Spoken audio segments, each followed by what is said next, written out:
Hello and thanks for joining Aso Briefing today. I am Princess Sobra Usman. Our top stories. President Bola Tinubu approves measures to clear pension backlogs, introduce new welfare benefits for pensioners under defined benefit scheme. Police arrest 3 suspected killers of journalists in Abuja after 1 year. Nigerian Union of Local Government Employees Gwagwalada branch directs its members to suspend their strike action. You are watching Aso Briefing.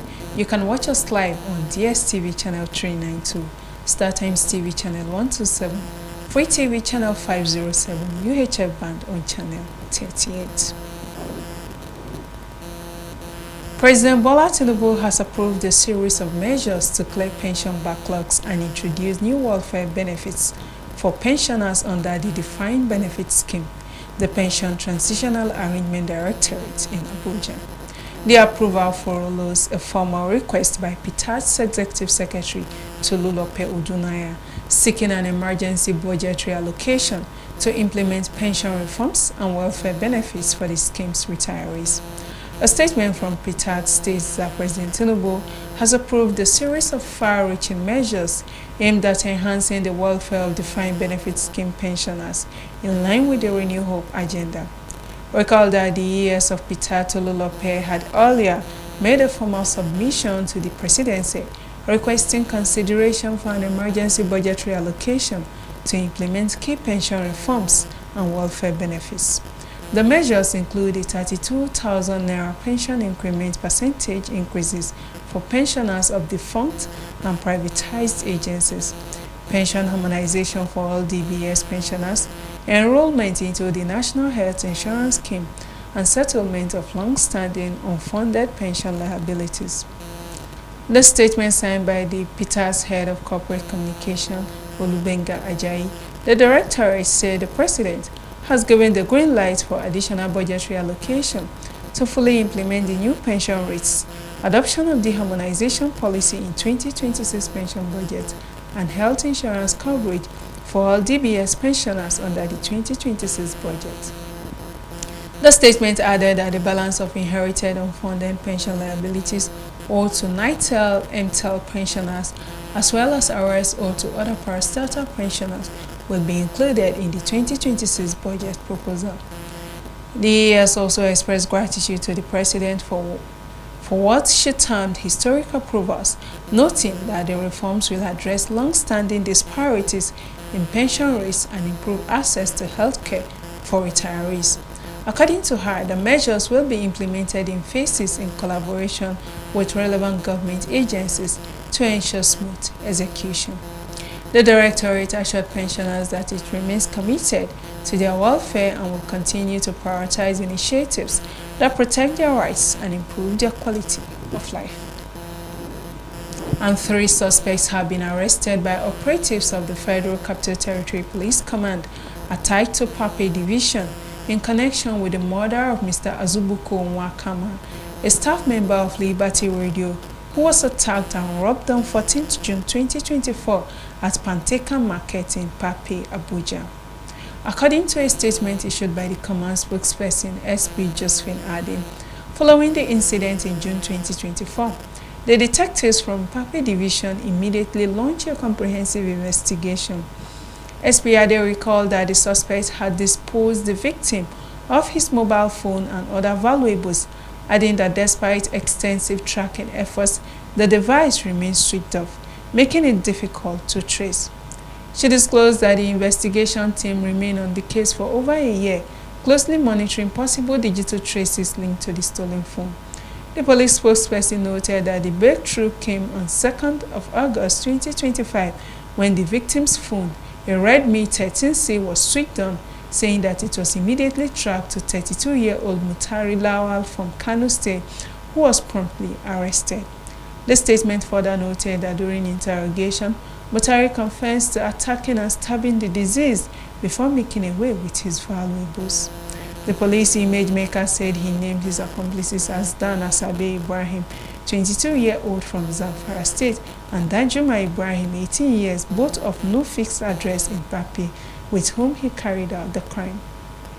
He further disclosed that he took the stolen phone to Kano kept it switched off for a year, and only powered it on August to wipe data, insert his SIM, and return to Abuja.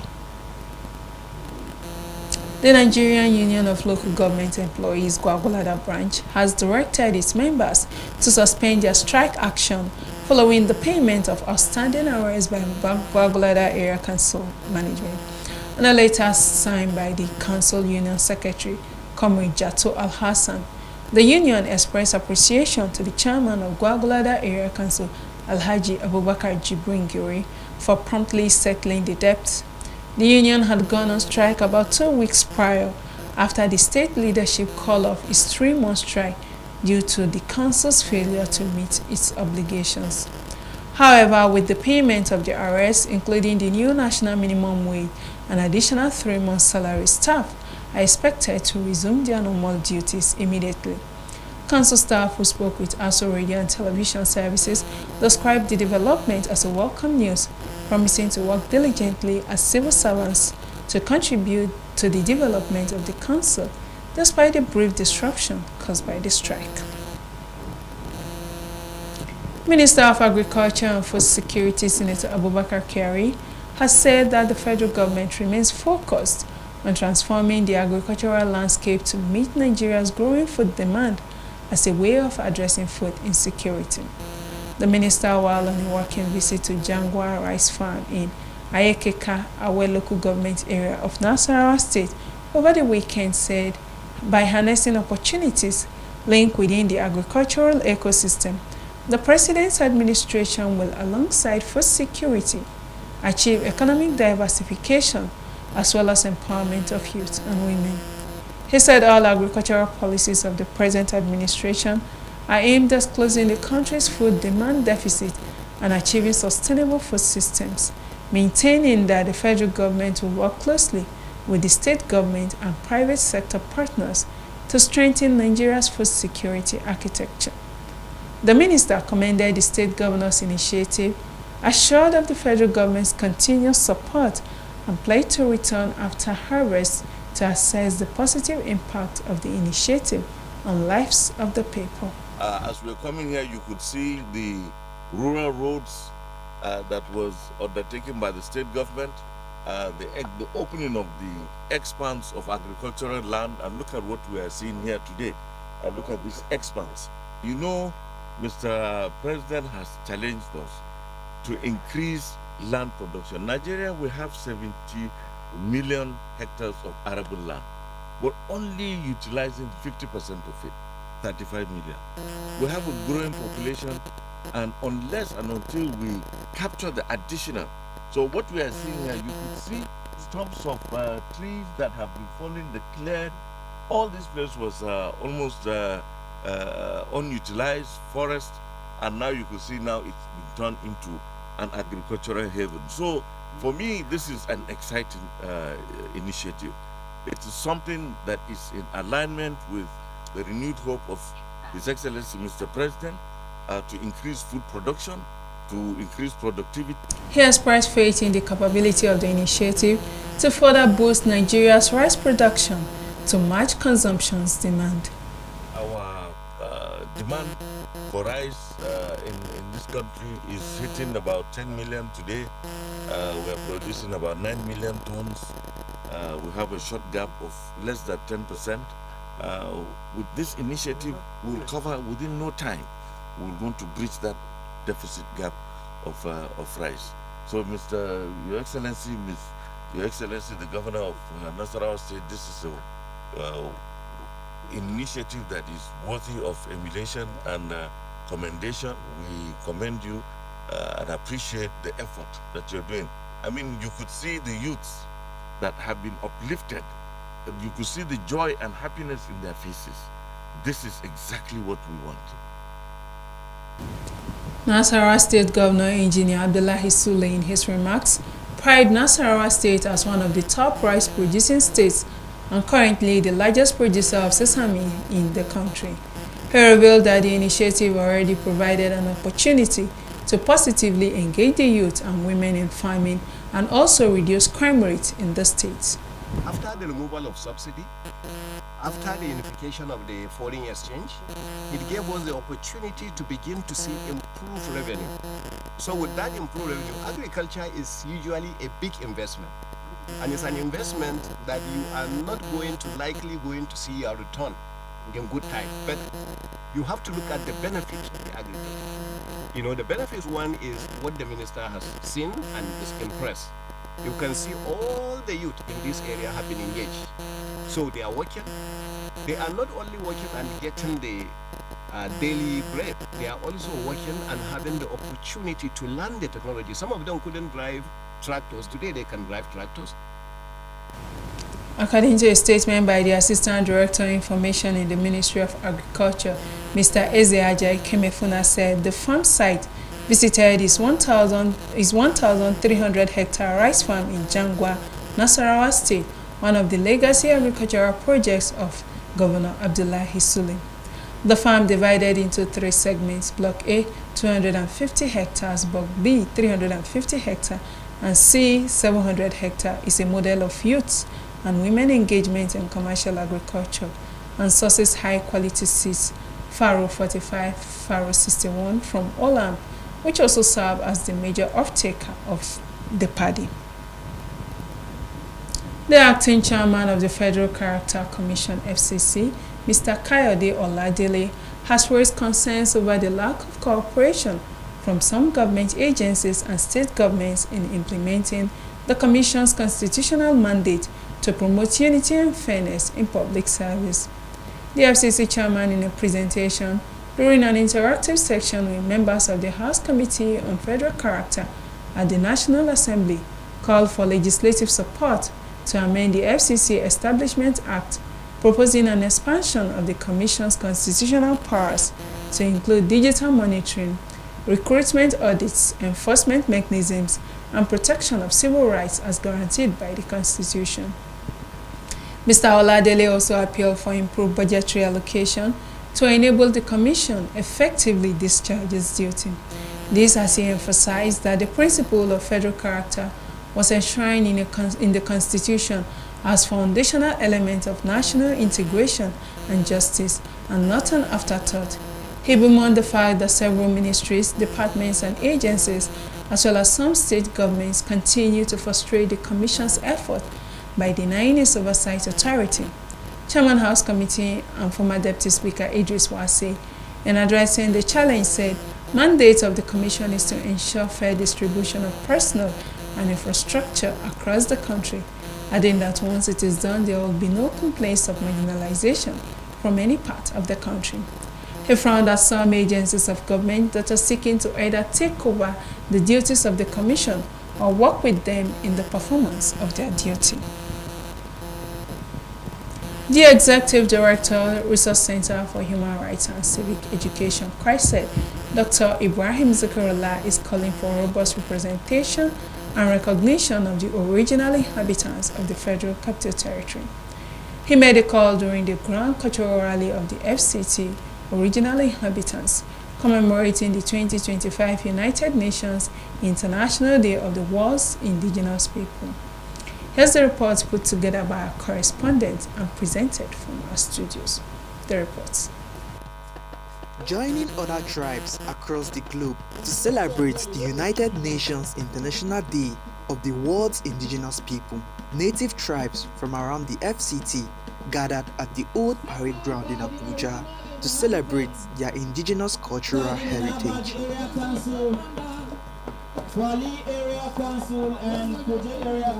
In his welcome address, the Executive Director, Center for Human Rights and Civic Education, Dr. Ibrahim Zikrulahi, highlighted the age-long setbacks and challenges of the original inhabitants of the FCT.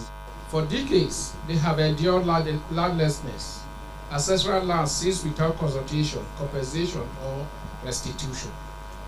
The sacred grounds that hold their history, their grace, and their identity have been replaced by government edifices, luxury estates, and commercial centers, while the rightful custodian are left displaced, impoverished, and disregarded. While affirming the strong collaboration between TriSed and the MacArthur Foundation in cultural development, the African director of the MacArthur Foundation, Dr. Ahmed Shatima, stressed the political exclusion and economic deprivation of the FCT originals. As we are also struggling for representation of women in our National Assembly and others, how do we also raise political representation as issue? And the last and critical issue is around economic empowerment through targeted investments, education, and job creation. For the first time, I think in history, we are trying to partner with civil society organization, advocacy, so that an international organization, so that they can add more voice to our this struggling. Display of FCT indigenous dance, food, and arts and crafts was the major highlight of the events.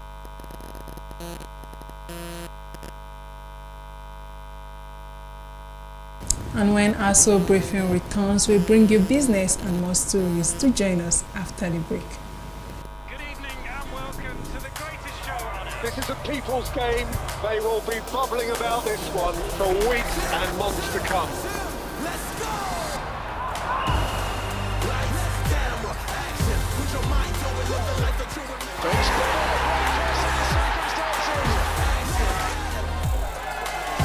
Stay connected, stay with us, starting from Yanga and Jolly.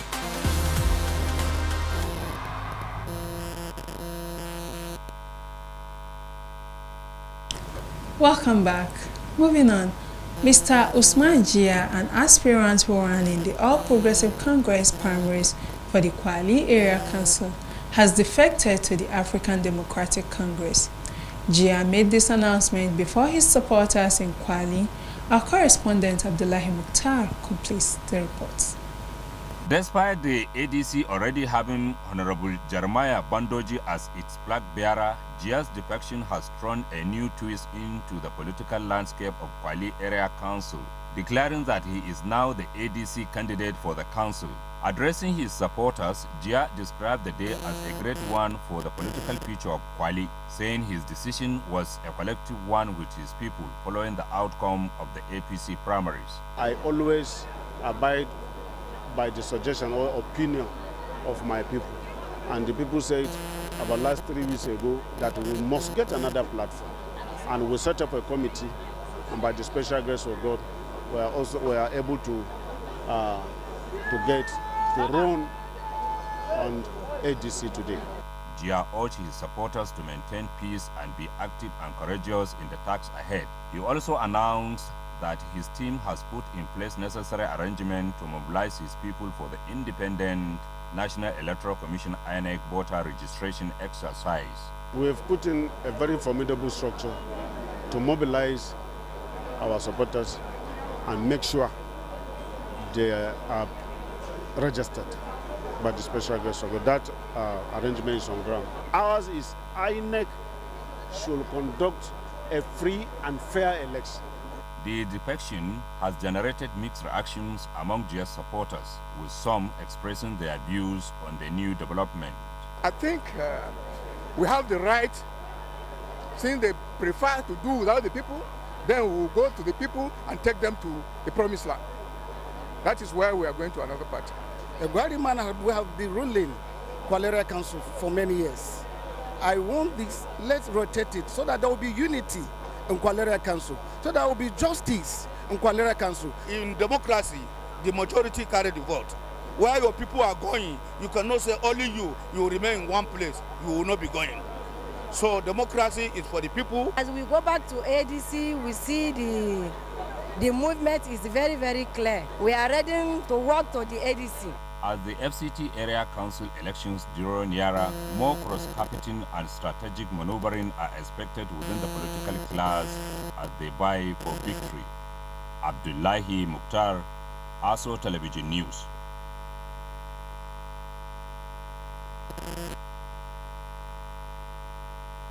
An initiative of the Youth in Parliament Forum, the Take Action Campaign TAC 2027, has disclosed it recorded over 1 million registrations from aspiring young candidates and grassroots mobilizers within the 1 week of its launch. The DG of the forum, Tony Nwulu, described the feat as overwhelming response signaling a new wave of political awakening and civic consciousness among Nigerian youths aged 25 and above, determined to take their place in shaping the nation's future in upcoming 2027 general elections. He described the progress as historic and unprecedented move towards youth-led political transformation, adding that the TAG 2027 already set an ambitious target to reach 20 million registered young voters by election season. The Take Action campaign was launched as a direct response to the underrepresentation of young people in governance, despite being the majority demographic. The campaign aligns with the Not Too Young to Run Act and is committed to identifying, supporting and promoting credible young aspirants at all levels, from State House of Assemblies to the National Legislature, while also galvanizing millions of first-time and returning youth voters across the country. The Youth in Parliament Forum extends its heartfelt appreciation to the TAG Secretariat coordinators, volunteers, media influencers, and all partners organizations for their support. The National Youth Service Corps Management wishes to clarify misleading information circulating on social media regarding Corps member Uche Rita Ugwamaye with state code number LA24B8325. Contrary to false claims that she was denied a certificate of national service due to critical remarks about the government, this action, according to the statement, is entirely unfounded and false.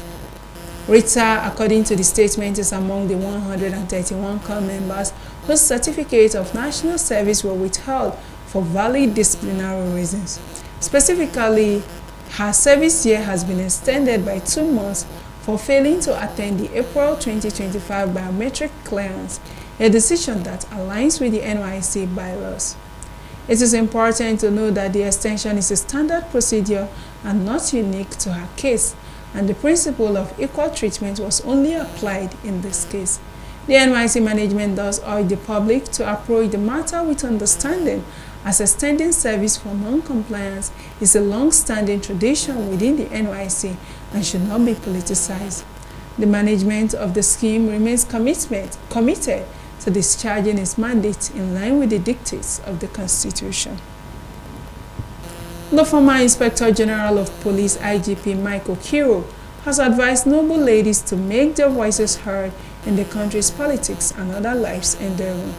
IGP Okiro gave the advice during the official unveiling of the association and inauguration and convention of noble ladies in Abuja. Topsy Gimba has details. The former Inspector General of Police, IGP Mayo Kiro, said the unveiling, launch of the Noble Ladies magazine, as well as the inauguration and convention of the association was significant to the woman gender, where their political ideas, economic development, and other endeavors can be better presented and articulated in today's society. He described women as pillars of development, saying the birth of the association would open a new page for their lives. So I really that culture women give priority to education, a child, get a girl, get a bishop. So we don't just say the facts. So a lot of people are here, but thank God that we are here. And as we go, make sure you take something. Earlier, the president and founder of the Noble Ladies Association, Mrs. Margaret Okuma Chigwozie, said the Noble Ladies Association is formed as a rally point for ladies in the society, aimed at making them take rightful place in the society. She said the association will serve as a voice and will also help to sell their endeavors in all spheres of life. I will tell them that that is not the end of your life. You are just coming up again. You are coming up, look for something you will do. And we also encourage people before retirement, get something you will start doing before retirement, so that when you retire, you won't say, my life is over. Even if the government doesn't pay you, you have to pay yourself. And we've also taught people in Noble Ladies that it is not supposed to be about government all the time. Get yourself something doing. Get yourself a job. You can give yourself a job. Sit down and think critically. You will find 1 or 2 things that you will do to make your life better. The two guest speakers, Mrs. Gloria Uno and Dr. Lilia Obi Oguagu, stressed on the importance of the association with the need to show their talents for the sake of transforming their homes and by extension the society. Become a mentor to a girl. All of you now, you're learning things from the noble women. If you can transfer that to the girl child in your surroundings, it will go a long way. And I saw it growing each time she would inform me. I would just be amazed. And sometimes you don't believe that so much work and unity have brought you people together. The executive officers of the association have this to say. Yes, it has actually done well for me and my family. What I've learned here in Nobles, I have applied it to my personal business. A noble lady is that decent woman. A noble lady is that woman of integrity. A noble lady is that woman who is soft-spoken. A noble lady is that woman who is able, to bring the world situation to a kind woman. I've not seen her type before. At the time when I did, I think it is third investment, right, or the fourth investment, I had an issue, something was disturbing me. It was not time for the investment to be paid, I talked to her. My spirit said, speak to her, she's a mom. When I talked to her, she said, you're keeping quiet. Why didn't you tell me all this while, She paid me the money and my problem was solved. I was very happy. Topsy Gimba, Aso Television News.